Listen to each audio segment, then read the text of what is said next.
How about that? How about that, crew? Had the wrong one on. Let me know now. El Capitan. James, Allison, Stephen, Brendan, Cassandra, Di, Amos, how are you guys? Thanks for dialing in. Always good to have you guys as the backup roadies. So many buttons to press here in the studio. I should give you guys a tour one of these days of the little studio I've got set up at home. Yeah, there you go. Good to see everyone's jumping on. Fantastic to have you here today. Anyone who's new, give us a shout out. Do the quick intros as I always do. Jason Witten here. If you don't know, if you haven't met me before, hello, g'day, and welcome along. This is a quick morning get together with some cool, crazy crew, probably just like you, who are keen on property investing. And each day, Monday to Friday, we get together, have a bit of a chat. We call it a wealth coffee chat. And we talk about property investing, all things around it, about the idea of going the distance. We've got a couple of sayings around here. This thing's a marathon, not a sprint. And buy well, never sell. And so welcome along. Let us know in the chat if you're new, or if you're a first-time listener, or whatever it might be. I know we have a fair few people join our coaching and mentoring program every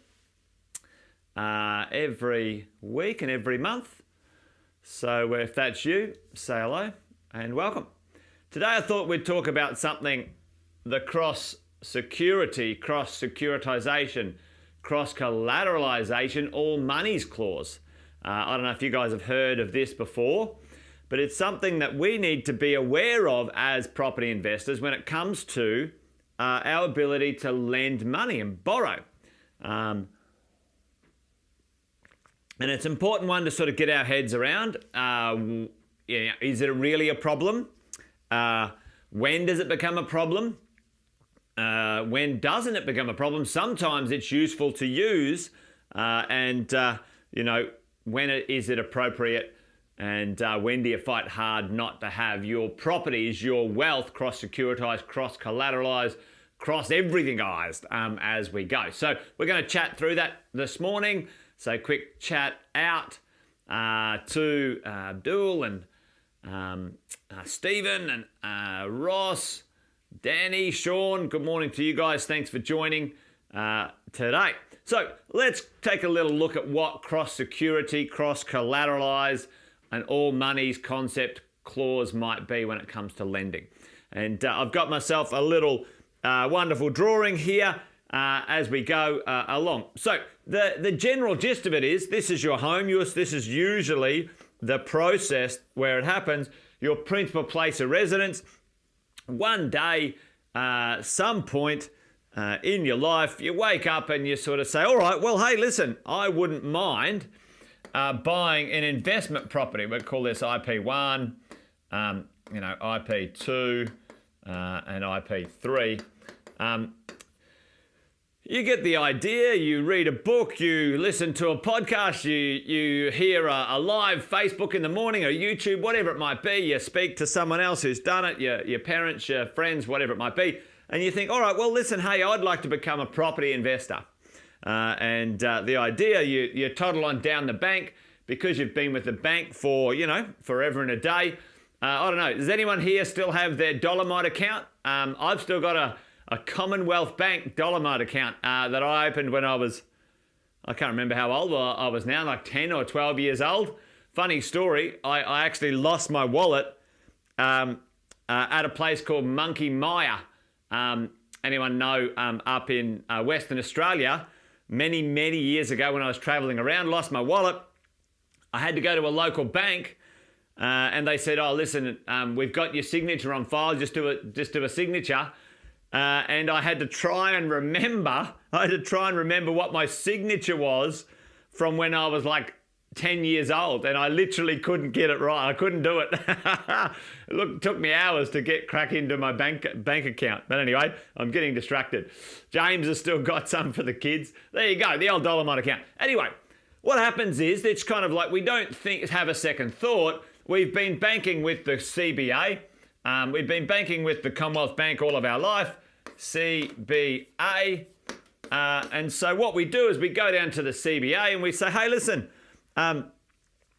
first, I want to buy a home, and they give you a loan, you buy a house.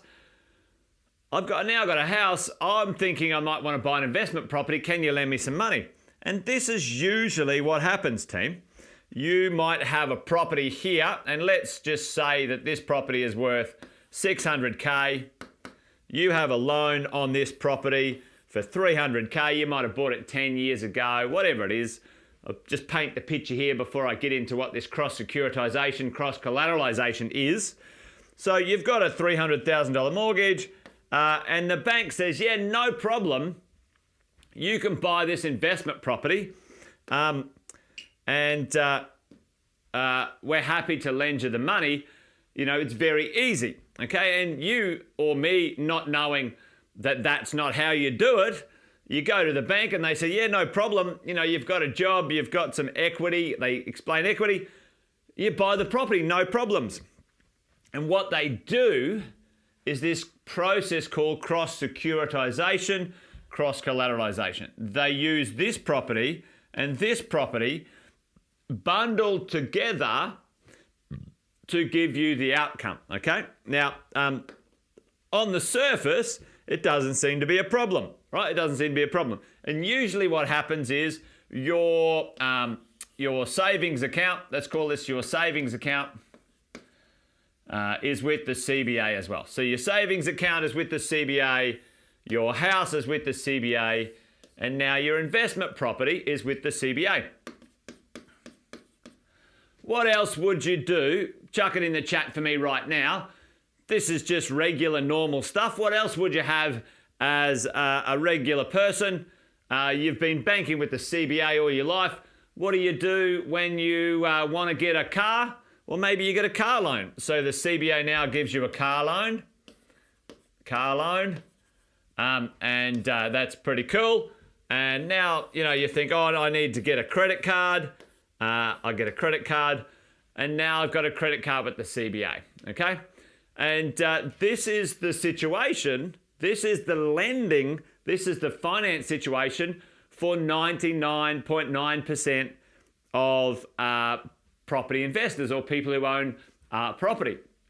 Because what happens, tell me, yeah, exactly, Alison. Tell me right now, folks, you know, they've given you a car loan, they've given you a credit card, you've got a home loan, you've got an investment property. What have they used as security for all of those things that they've given you? They might have lent you some money for a jet ski, who knows, whatever else it is, right? Okay. And what they've used is in here, we have, I'm going to do it this way. This is our little pot of gold right here. What is that little pot of gold called there? Yep, your house, absolutely. They've used your equity, okay? They've used your equity, team, okay? This equity here on this property is what they've used for you to end yourself. Okay, and now think of this, right? What happens, the challenge, equity mate, exactly. Remember that, Stephen? Remember the older ads, equity mate. Oh, where'd you get the jet ski? Equity mate. Where did you get the holiday? Equity mate. They don't let you do that anymore, do they? This is, yeah. And you're right, Alison, right? This is the challenge right here now, team. And, you know, in this situation, unless you want to do more, which all of us do as property investors, unless you want to do more, okay, then this is not really the end of the world. If you want to buy one investment property and one house, then this is not a big deal. It's not a big deal. But for you and me, you know, what we have goals, right? In our investments, you know, we know, all of you guys know that we need between 3 and 5 investment properties as part of our future wealth creation. There is no way that you can cross-securitize, cross-collateralize for most people. Most people, There's no way you can cross-securitize, cross-collateralize in this circumstance to get these 5 properties unless your property is worth a huge amount of money. Because what happens in this equity portion right here, they are, unbeknownst to you, the loan-to-value ratio across the house and the investment property, they limit to 80%, okay, 80%. Now, for most of us, we need more than 80% lending, okay, when it comes to this situation. So there's 20% of our equity locked up in here, and they're only letting us use, let's say, 20% of that equity there. Now, for most of us, we know if we're able to borrow at 90% loan-to-value ratio, instead of buying 1 property, we could buy 2, okay? But in the cross-collateralized, cross-security situation, that's not occurring because they are securing the car loan, they're securing the credit card, and they're saying, all right, well, how do we get some security on this other money we've lent to you, okay? And one big bundle of knots, they've got the whole lot in one big circle, and that's the way it is. And like Alison said there before, if you did default, they can do things. So let's say you did default, let's say you defaulted on your credit card or your car loan or your house loan or your investment property loan, they have the right to take money from your bank account and apply it to any debt they want, like that, overnight. Let's say you got $10,000 in your bank account, you're thinking, beautiful, I'm good. Somehow, for some reason, you didn't manage your money properly, or something went wrong with your investment property or your credit card, or something happened. They can take your cash without notice or permission and apply it to any other debt that they deem fit, okay? They can take your money out of your offset account. They can take your money out of the redraw, okay? They can take the money from anywhere, okay? And do that. Yeah, Alison was right. Alison said there, right, ME Bank tried to take people's offset accounts in the pandemic and pay off people's debts, right? Okay? This is what we see all the time. And the challenge, the thing with this team, tell me one of the benefits of this, and it's not a benefit, but why is it that people end up here? Certainly a lack of education. I can tell you right now, because it's easy. Listen to me now. It's easy. And this is not easy. Okay, if you want an investment portfolio, easy is not how it's going to happen. You have to be smart. You have to ask for more. Yep, easier access. Exactly, Stephen. Because they keep more of your equity, hold you back, so they feel more comfortable, but you're not getting the momentum you want. You're not creating the wealth that you want, okay? How should we do it? Let's get on to that, okay? So you can see the problem with cross-securitization, cross-collateralization, right, team? So let's have a look at what should we do when it comes to our equity. All right, we've got our 300K there. That's our place of residence. We 100% should have an offset account in there, which is our savings account. In here, we want to be able to access, this is our 600K, we want to be able to access up to 90% of our extra equity. All right? So we would go ahead and create, and even if it is with, let's say the CBA, we would set up a redraw, a loan on here, and we would have 1, 2, 3 splits, or the amount of money we want for a number of investments, okay?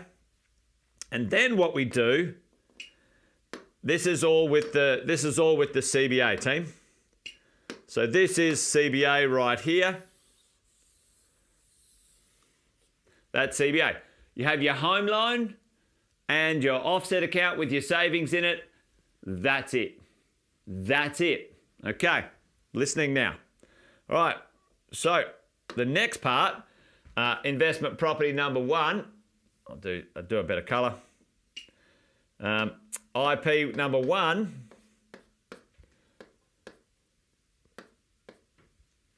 Right, we might go over here to Westpac. Okay, we might go to Westpac. And what we do is we bring our money from the CommBank. Actually, I'll leave that there. We bring our money from the CommBank. Let's say that's 100K.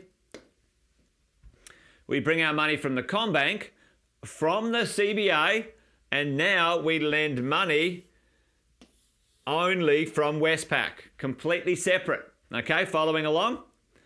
All right. And now we go, all right, what are we going to do next? Let's have a look at another one. And we might say, all right, well, the next place we want to go to is Adelaide Bank. And then again, we get our money from over there. We put it in here. And now that is standalone with Adelaide Bank. Okay? Investment property number 2. Everyone following along?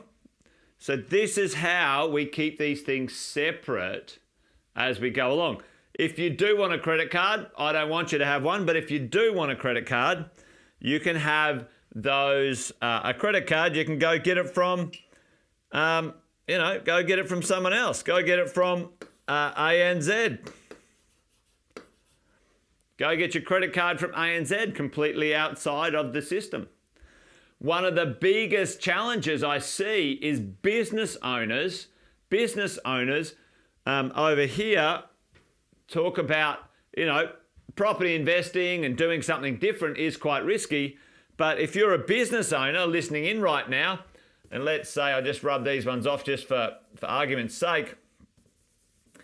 In here, you got your one investment property, you got your home, and then we see the business owners, now securing an overdraft. An overdraft against your home and your equity. And, the most risky activity in the world is business. Like, I've got a number of businesses, they're so volatile. Some days they're great and some days they're hideous. And again, you've got all your business banking here with CommBank. You go, oh, it's just easier. I'll put my business banking with CommBank.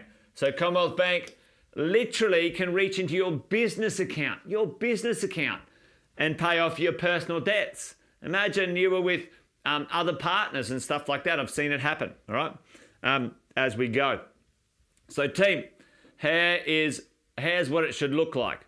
You have your own PPR set up, completely standalone, whatever equity you can get access to, up to 90% is often needed. If you've got lots and lots of equity, let's say you've got 600 grand of equity available and you only need 500, you don't have to go to 90% if you don't want to. You can still go to 80% and get the properties done, okay? Just keep an eye on that. My preference is to go to 90% on your investments so you can make this equity go further. But again, if you've got lots of equity and you've got lots of cash, then you can put it to work and manage that LMI if you want to. But don't try and save 5 grand of lender's mortgage insurance at the cost of doing another investment property. That's a stupid idea. If you can do another investment property, you're able to lend and you've got the capital, invest the lender's mortgage insurance to get the extra property. We've talked about this before, all right? So this is what it should look like, team, okay? And as we go, maybe this is what happens, down the track. Maybe you've got 50K left here. So 50K comes out, 50K. And then these two properties have gone up, okay? And now you take 25K, 25K and 25K. And now you buy this property over here, investment property number 3. Everyone cool with that? That's what we do, okay? Which is awesome. Now, one of the good things that we can do, and I won't spend too long on this, is when these properties go up in value, we can actually, if we want to, give that money back to our home loan, and that's how we can get rid of this debt. So we can eliminate that debt right there if we choose to. Okay? Now, depends on your acquisition phase and so on. So team, you can see that now, much more robust, much more practical and safe when it comes to our ability to borrow. Standalone, standalone, standalone, standalone. Okay? Now team, I can tell you right now, this is not easy. This is hard. Okay? Doesn't mean it's impossible. No, it's not impossible. It's absolutely 100% doable, but it takes time and you have to persist, and you got to have the right team with you. You've got to have the right brokers. You've got to have the right experts to do this for you properly over time, okay? So this is a disaster waiting to happen. This is how you make sure you're safe for the future. And business owners, you can borrow $100,000 from yourself, lend it via a proper loan agreement, which gives you security over your business for an overdraft. I can talk about that one at some point if people want me to. So there you go. All good. All right, team. Well, that's it. Pretty well done and dusted. Brendan said, what about SMSF?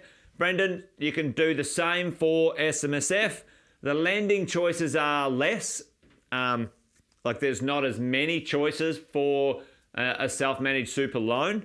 So, but certainly, if you're going to buy multiple properties, maybe 2 properties with your super, you want to have 2 different lenders if possible, and certainly not one of these lenders as well. Okay, as we roll along. So this is the acquisition phase, team.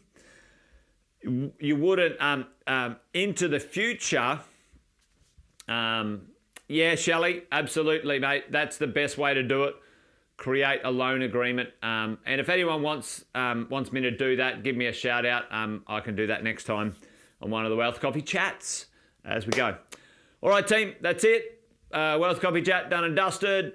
You guys be awesome. Stay well. And join me tomorrow around about the same time, about 8:05 for another Wealth Coffee chat. You guys be awesome. Tally ho. Bye-bye.